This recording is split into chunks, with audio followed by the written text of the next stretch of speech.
Welcome back, ladies and gentlemen, to Wesana Health Holdings channel, pioneering innovative medicines to improve lives. Joining us today, we always have the Chief Executive Officer, Daniel Carcillo. Welcome back, sir. Thanks for having me, man. Always a pleasure, especially in the fascinating psychedelic sector that's really currently evolving in ways that I think most people are underappreciating. But you guys recently dropped your interim, and I wouldn't mind talking about some of the strategic focus, what you guys are doing moving forward. First and foremost, I mean, your recent financials posted 9.7 million of assets, little to no debt, with about 6.5 million in cash. Do you want to briefly talk about the cash funding of your pipeline here and what that looks like kind of moving toward this year and how much of that is funded? Yeah, of course. So we've had obviously being mindful in this market of cash spend and putting it towards the R&D necessary to enable the opening of our IND with the FDA, with our lead indication being major depressive disorder now. And then, the meeting on March 11th prompted the strategic review of the clinics and just minimizing the burn that's going towards the clinic side of the business, looking to explore options with a spin out of those clinics into another entity, and then just refocusing all of our efforts and funds on the R&D throughout this year. And then the FDA offered up some orphan indications as well.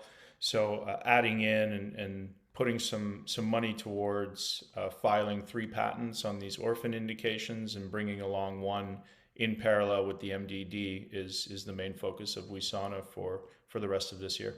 Yeah, and moving forward, I mean, we've been talking about in our last video some of the pre-IND and some of these fast track FDA, research development stuff on your end. Do you want to just talk briefly about the sector here and just kind of give some insight into how you see the government looking at this? Because like we're saying, it seems to be evolving in a way that is probably going to get a little more fast track than people might think.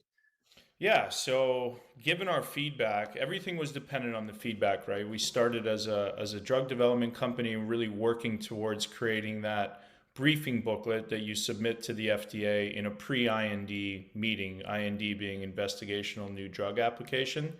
And you essentially communicate with the FDA and ask them about what you've done to date and then the go forward plan to opening up an IND with them. And based off of that March 11th feedback, it was extremely positive.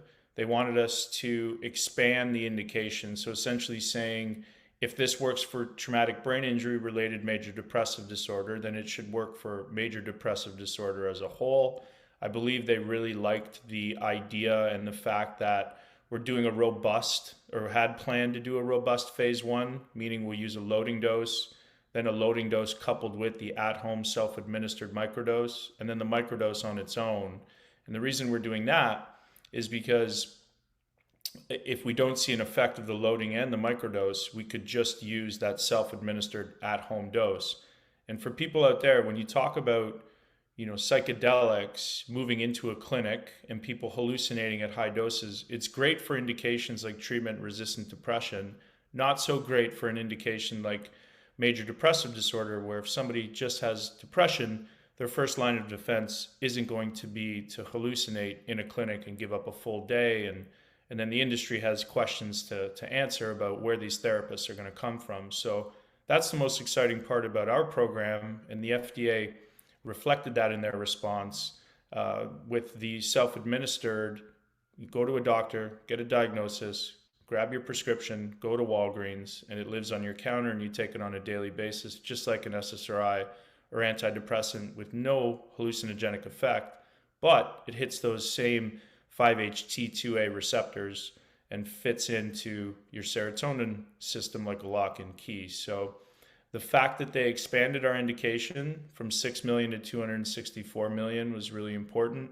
The fact that they accelerated our program from saying, do not worry about healthy individuals, we think this metabolizes differently, so move into a 1B2A right into our population, is extremely meaningful. They cut a year off of our development pathway, and we're going to save almost $2.5 million. And they called us and essentially said, we know you have a pre-IND number on migraine. There's a lot of good CGRPs out there. We want you to look at some of these orphan indications. And why that's so meaningful is they've already accepted our briefing booklet. So we've already done all the work. And what we're doing is taking out the loading dose. So there will be no high dose.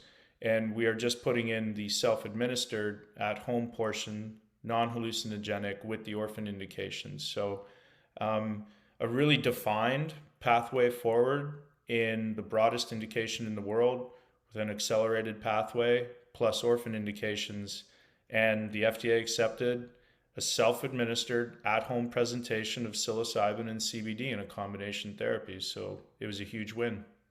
Yeah, and I think your insights here offer a lot of solitude during some market volatility. You guys are definitely moving in the right direction. So at this point, I want to pass the question off to the viewers. We always love to know what you guys think about the psychedelic sector, what's going on with Wesana, and perhaps we can do an investor Q&A here soon down the road. But I pass the question back off to all the viewers. Let us know what you guys think and consider subscribing, because as news comes down the wire, we'll of course continue to update you here. But stay cool, stay awesome. And as always, I look forward to catching you in the next one.